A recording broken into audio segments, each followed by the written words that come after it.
بسم الله الرحمن الرحيم. بەڕێزان ئێرە مزگەوتی قوبائی پێدەڵێن. ئەو مزگەوتەیە کە یەکەمین مزگەوتە لە مەدینە دروست کراوە. ئەو مزگەوتە مزگەوتێکی زۆر گەورەیە و نوێژکردن تێیدا فەزڵ و پاداشتێکی یەکجار گەورەی هەیە. بۆیە پێغەمبەر صلی الله علیه وسلم حەزی کردووە کە بێت لێرەدا لەو مزگەوتەیەدا نوێژ بکات.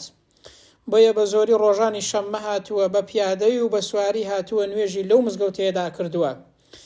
بۆیە لە فەزڵ و گەورەی و پاداشتی نوێژکردن لەو مزگەوتەیەدا لە فەرمایشتی صحیحدا پێغەمبەر صلی الله علیه وسلم دەفەرمێت هەر کەسێک لە ماڵەوە دەستنوێژێکی جوان و ڕێک و پێک بگرێت لە وتێلەکەی بێت لێرە دوو ڕکەعات نوێژ بکات، هیچ مەبەستێکی دیکەی نەبێت، تەنها نوێژکردن نەبێت، پێغەمبەر دەفەرمێت صلی الله علیه وسلم ئەجر و پاداشتی یەک عومڕەی هەیە.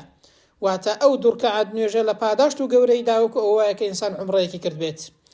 بەڕاستی ئەوەش فەزڵ و پاداشت و چاکەی خوای پەروەردگارمان پێ دەڵێت، ڕەحم و بەزەی خوای گەورەمان بۆ دەردەخات کە خوای پەروەردگار دەیەوێت لێمان خۆش بێت دوو ڕکەعات نوێژ دەکەین بەڵام ئەجر و پاداشتی عومڕەیەکمان هەیە. بۆیە ئەوڕۆ کە ئێمە هاتووینەتە ئەو مزگەوتە پیرۆزە لە شاری مەدینەی پیرۆز با دوو ڕکەعات نوێژی بە ئیخلاصیەتەوە تێدا بکەین، ڕوو بکەینە خوای گەورە بەشک و خوای پەروەردگار ئەجر و پاداشتی عومڕەیەکمان بۆ بنووسێت. خوای گەورە ئەو عومڕەیەمان لێ قبوڵ کات، بیکاتە مای سڕینەوەی گوناه و تاوانەکانمان، پاداشتمان بداتەوە و قەڵەمی عەفو بێنی بەسەر گوناه و تاوانەکانماندا ئینشاءالله.